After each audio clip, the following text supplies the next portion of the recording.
TMI. So Scott and I, if I may, we're in Germany together. It was, I think I got there around April of 1984. And if you look at the bio on there, one thing it does say about electronics mechanic, but it doesn't say anything about Nike Hercules electronics mechanic. So most of y'all probably don't know he was actually air defense when he first came in the Army. So, got any air defenders in the house? There we go. All right. Cool. So, so we spent the first 3 years in the Army together over in Germany, a couple different sites. We closed one down and went over to the other one. And, ma'am, if you could bring up the first picture.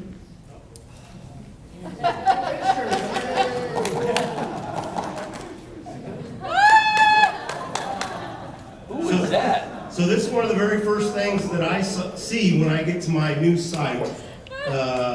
PV2 Scott Chance Schroeder, CQ, at Charlie Team 52nd USAD. So you can go to the next photo, ma'am. So that is a Nike Hercules missile. That's me standing up. Scott's right in front of me. And then we've got an infantry guy, Dunnigan, I think his name was, and then Sergeant Reed, who was our boss. But you can see how happy Scott is to be an air defender. If you go to the next one, ma'am. I'm just waiting for him to shoot that thing. So there we are with the whole section. I'm over there with the nasty mustache, and then Scott's the tall guy in the middle. And then the next photo. Go back. I can't believe you didn't mention Hardy. Hardy was a stellar worker. That guy he would love today's uniform because he had stuff in every pocket. Yeah. And he would normally go to lunch and then just not come back to work.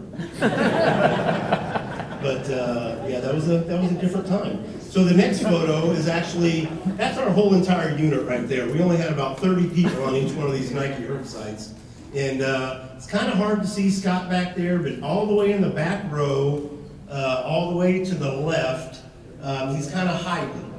And it was kind of at that time that we kind of knew that he might not like being an air defender.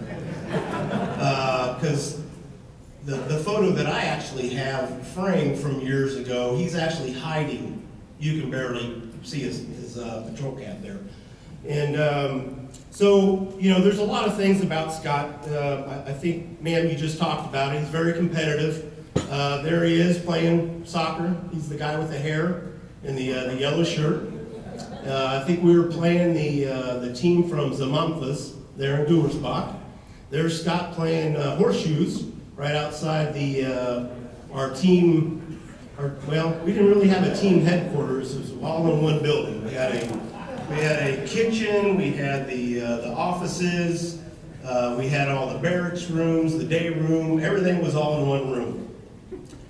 So, yeah, he's very competitive in everything that he does. I'm sure you all saw that. Who's ever played basketball with him? He schooled you, didn't he? Yeah. Don't worry, he used to school us as well. So, and then the next picture right there, that's him in the middle. I think that's kind of when we knew that he probably wanted to go the infantry route.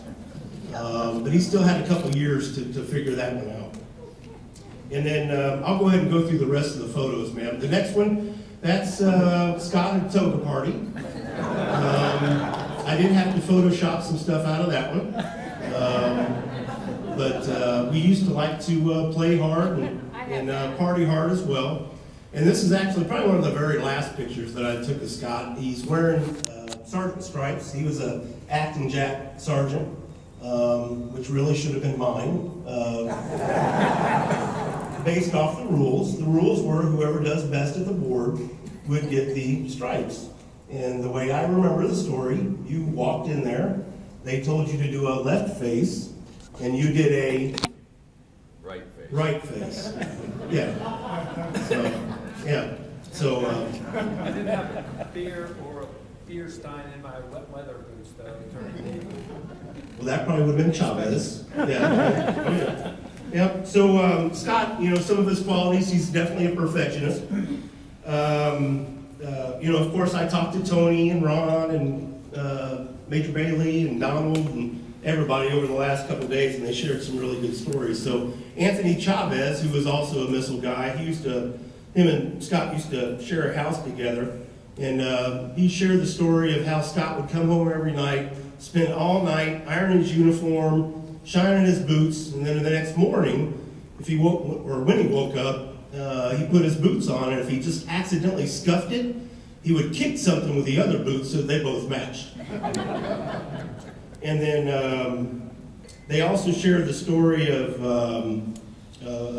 his oversleeping, and Scott's remedy for that is, remember those old big round Big Ben clocks that we used to have that click, click, click?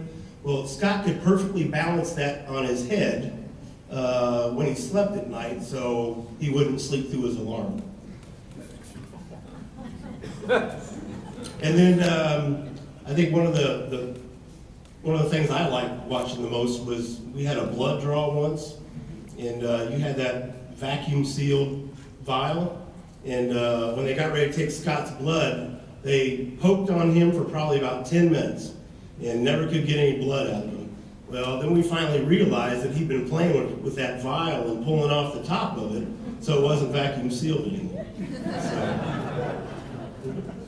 So Scott's a very patient person, as I'm sure you all know. One of his things that he liked the most was he used to wear a green hat, kind of like those old John Deere hats, but it said Paymaster Seeds on it. And he wore that thing everywhere that he went. And he really loved when the Germans would come up to him and try to take the hat off of his head. He really appreciated that, was very patient. And that's when he learned his favorite German saying, which was? Ich möchte das nicht, which means, I don't like that. So, and then of course he doesn't like people crowding around him, and he'd always say that saying, and he was probably one of the first proponents of the Army Combatives program. Because normally after that it'd be some level 2 or level 3 combatives going on. And then then another thing about patience is, as you can see there, he had probably a little bit less hair than he had in that first picture. And I remember once in the office I took that plastic acetate that we were laminating some pages with, and I accidentally put it on his head.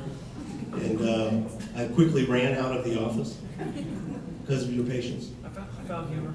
I appreciate that. I have lots of patience. I try to ration it. Oh.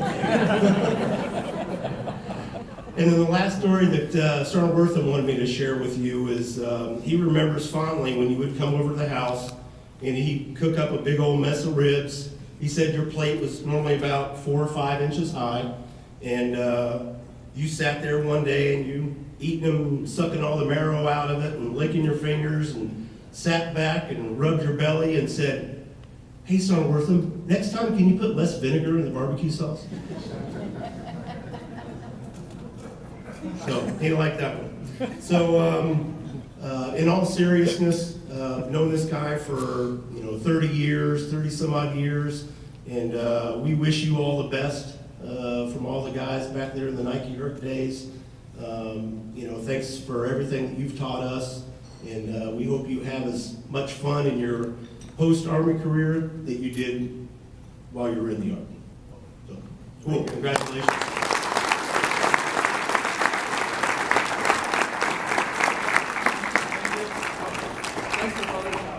Thanks for